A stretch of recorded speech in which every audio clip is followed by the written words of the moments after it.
It was a hot name last year for a little bit during training camp. He was making a big push last year. Is Nikko Remigio. So Nikko Remigio was off to a hot start last camp and preseason until he was hurt with his shoulder injury. I remember he had a really good game in that Saints game, but that ended up sidelining him for the season. But now he's making a strong impression on the staff, emerging as a legitimate weapon at both wide receiver and on special teams throughout OTAs and mandatory minicamp. Recently, special teams coach Dave Toub said, quote, "He's probably our number one kick returner right now. I put him in that category, so he's got a real good shot in my book to make the team." So, JD, what kind of expectations do you have for the second-year water bug out of Fresno State? I mean, for the fact that he's coming out, Toub's coming out and saying right away, he's our number one guy right now. And honestly, for all the LRZ people, it should kind of scare you a little bit that Remigio's got the head up on LRZ right now. But I think it's high praise for Remigio for Toub to come out and right out and say that the guy's inked at number one right now. Yeah, no, I think they see a lot in Remigio, and so there's a reason they kind of kept him around, because they see he has a lot of ability. So it's good for him. It's good for him. He's making noise, and if he's turning heads and they're talking about you for the coaches, that's a good sign. That's a really good sign. He can catch the football. He can make people miss in space. He fits the mold of what we do, right, Marcus? 5'9", about 185 pounds, whatever. Man, he can catch the football. He can go up and go get it. I remember a couple of catches he made in preseason. He went up and go get the football, and so. We need a spark like that. We need a guy that could definitely deliver. And so if he's a return guy that, Dave is saying is probably our number one kick returner right now. So I love the word probably, okay? Because it's like, okay, he is, but, there's other people, but he's probably in the whole scheme of thing our number one. But there are other guys, too, that we're thinking.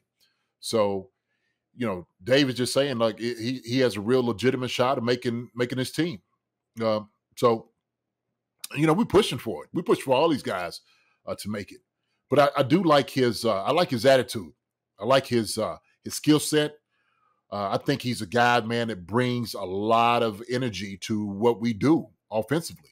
And so if he's going to do it on special teams, man, I think it's a winner. We just have to see how everything plays out, man, because this is going to be a great competition in that room. We said that. We said as much. So it all depends. It all depends how it's going to work out in training camp, preseason. How's it going to be? Do we have room enough for Nikko Remigio on our squad? That's the question. So, yeah, his numbers at college. That was one thing. I was a big fan of him. Watching a lot of Mountain West games. I got to see a lot of Nikko Remigio when he was at Fresno State. Just his numbers. He was his last year there. He was the second team All Mountain West wide receiver and punt returner. Became the first Bulldog to earn two positional honor. Where's his special team stats? So he was All Mountain West first team punt returner. He was fourth team kickoff returner overall. He was ranked number 4 at FBS in combined kick returns. Was the Mountain West leader in punt return yards. And was led FBS in punt return touchdowns. So he led all college football in punt return touchdowns. Was one of 3 players in the Mountain West to return a punt for a touchdown in that season, and the only one with multiple. So I mean, like, I would say it's punt return, but I mean that's impressive. Yeah, no, that is impressive. Me being a special teams coach, I used to look at all the rankings and how it was nationally where guys fit in. And being up there, man, it's a tough thing to do, to be honest with you, to be up the top 1 or top 4 at all the schools in this nation, and he's leading the pack. A lot of it goes into the scheme of it, but also too, that's the guy's ability, to make guys miss. You can't block everybody. Sometimes you just got to be able to make guys miss in a phone booth. I always say that all the time. It's what made Dante Hall so dangerous is he had the escapability. He could make guys just absolutely juke them out of their shoes, just break ankles. And I've seen film where Remigio, he has that about him too. So if he brings that to the table for us, man, I love it. I love it. It's always a question of, does he get some snaps on offense too? So, well, and you always talk about when we talk about guys like at the end of the wide receiver list, we're going to talk about another one later on in the show. But like you always talk about the special teams, can you contribute somewhat on special teams? Absolutely. And if this guy looks solid on offense and he's looking like the number one kick returner, and Toub saying he's got a real chance to make the team, that tells you, because he's going to give you a little something on special teams. And one thing too, this is interesting, because when you talk about, you know, his moves and making guys miss in a phone booth, our receivers, JD, we haven't really had a lot of guys who had a lot of wiggle. We had a lot of straight line fast guys, right? But since Tyreek, we never really had guys who had a lot of wiggle. Because Tyreek was straight line and he had some wiggle. But yeah, I mean, Remigio might be one of the only guys who's got a little bit little juice, a little zest on as far as making some moves, looking like a little water bug out there. Because if you look at his highlights, I mean, yeah, he looked like a water bug out there. Yeah, but I mean, shoot, you know, everything I've seen, you know, he has it about him. I think I'm not mistaken. I don't know what his 40 time was. I don't think it was really fast, but it doesn't. I don't think that, you know, for a guy like that, he might have been around like the 4.5 range, if you're not mistaken. And so when you're looking at a guy that can outrun guys, that's kind of the factor, right?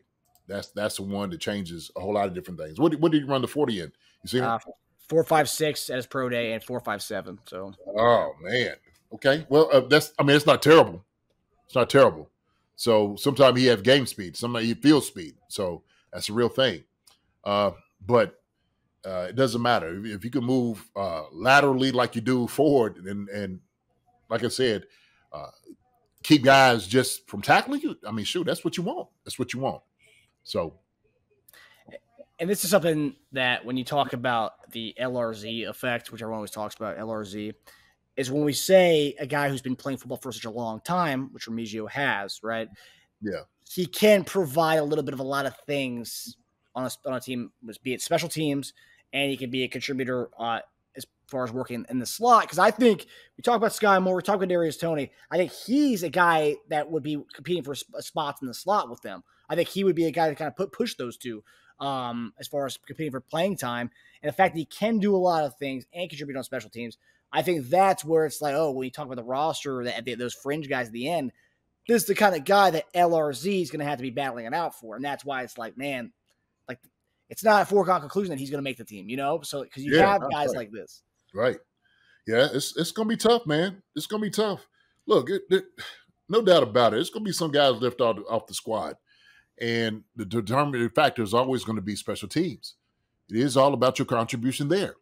So he's without a doubt a good slot guy. He understands offensively what he's doing. He's got the offense down. Does he have a breakout year? Can he stay healthy? That's going to be the question. Do the Chiefs trust him doing what they think he can do? Like I said, I guess that just remains to be seen, Marcus, to be honest with you. Like I like Remigio. I like Remigio. My thing is, do the Chiefs love him? Do they love him? That's the question. Toub's a big fan as of right now. Fan right now, probably number one, probably. So we always know toward the end when you make the cuts, you make a determination. Guys, especially the fringe guys, move up and down. They move up and down on a daily. And so I always talk about this. If you're going to stand on the table for your guy, he's got to be able to put something out there on film, consistency every single day to say, there's no reason we need to get rid of this guy. Okay. So it's in his court.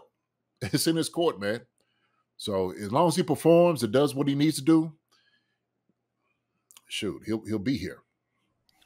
Yeah, I think the one thing about Remigio, because he was looking great last year. I remember he was getting some runs with the first team. I think Patrick threw him a few touchdowns in practice. And I remember everyone was like blowing up about Remigio, and I was like, hell yeah, that's great. I love this guy in college. And also another thing too, he was in a spread offense at Fresno State, and we kind of run a hybrid spread West Coast, air raid offense. And kind of definitely fits a guy like him real well because he can do a lot of things there. Because he's kind of experienced with it.